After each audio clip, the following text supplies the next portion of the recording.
আজকে জামাত ইসলাম শহীদ বেদিতে 21শে ফেব্রুয়ারির ভাষা শহীদদের শহীদ বেদিতে ফুল দিয়ে মূলত ইসলামী দল হিসাবে ইসলামী দলটাকে কবর দিয়ে দিল। এখন তাদের আর ইসলামী দল হিসাবে নিজেদেরকে পরিচয় দেওয়ার কোনো হক নাই। আগে ইসলাম, পরে রাজনীতি। সারা বিশ্বে সেকুলার শক্তি যদি আমার বিরুদ্ধে দাঁড়ায়, তবু একজন মুসলিম এবং একটি ইসলামী দলের কর্মী হিসাবে শরীয়তের সীমার বাইরে যাওয়ার কোনো সুযোগ নাই। আছে নাকি? কোনো সুযোগ নেই। আমার কাছে নীতি আদর্শই প্রথম, ক্ষমতা বা রাজনীতি নয়। ইসলাম যদি অটল থাকে, রাজনীতি নিজেই সঠিক পথে আসবে। কিন্তু রাজনীতির জন্য ইসলামকে বিসর্জন দেওয়ার পক্ষে আমি নই। একজন মুসলিম হিসাবে এটাই আমার স্পষ্ট চূড়ান্ত অবস্থান। কথা বলুন, ঠিক কিনা? একজন মুসলিম হিসাবে এটাই আমার স্পষ্ট এবং চূড়ান্ত অবস্থান হওয়া উচিত ছিল। কিন্তু আজকে আজকে জামাত 21শে ফেব্রুয়ারি উপলক্ষে ভাষা শহীদদের শহীদ বেদিতে ফুল দিয়ে যা করলো, ভবিষ্যতে এই সংস্কৃতি থেকে জামাত কোনোদিন বের হয়ে আসতে পারবে না। কেন পারবে না? তখন চিন্তা করবে, ও তার মানে এতদিন এই ক্ষমতার জন্যই তোমরা এই কাজ করছিলা। রাম বাম ওদের পিছনে এমন লাগবে 5 হাত চামড়া খুলে ফেলবে, একটারও মানে পোশাক রাখবে না।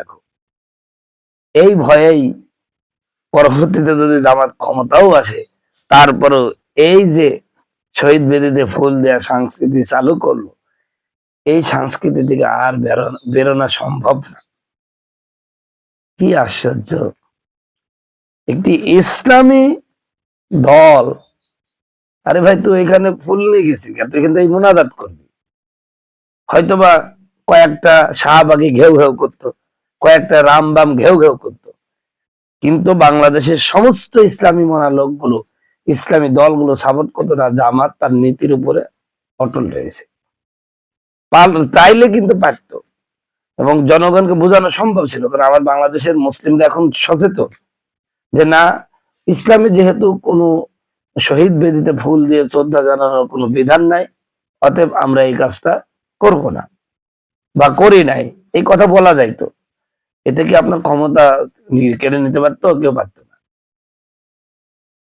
মনে রাখবেন, বাংলাদেশে শাহবাগী বা রামবামের সংখ্যা খুব কম। এদেশে তৌহিদি জনতার সংখ্যাই বেশি, কিন্তু এই তৌহিদি জনতা মূলত ইসলামকে ধারণ করে ঠিক, কিন্তু ইসলামী সরকার কায়েম হোক এটা চায় না। এজন্যই ইসলাম আল্লাহরা ক্ষমতায় যেতে পারছে না। তা না হলে এবার তো ইচ্ছে করলে জামাতি ক্ষমতায় আসার কথা ছিল, এবং জামাত ইসলামী ক্ষমতায় আসতো। কিন্তু জামাত ইসলাম যে ভুলটা করছে, চরমোনাকে বের করে দিল বা চরমোনাকে রাখতে পারলো না।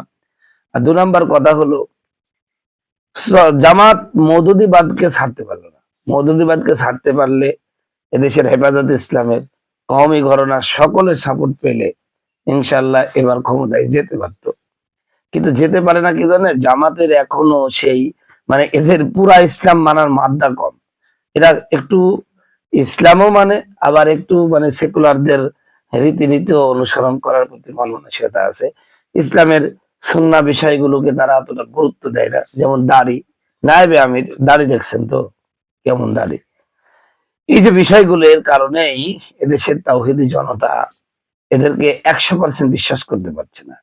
আর যতটুকু বিশ্বাস আসছিল, আজকে শহীদ মিনারে ফুল দিয়ে সেটাকেও শেষ করে ফেললো। তো জামাতের জন্য শুভকামনা। আমার মনে হয় সামনে যদি আপনারা আরো ভালো কিছু করেন, এই বিষয়গুলো যদি একটু সচেতন হন, তাহলে জনগণ আপনাদের প্রতি আস্থা ফিরে পাবে, ইনশাল্লাহ আপনাদেরকে ক্ষমতায় দিবে।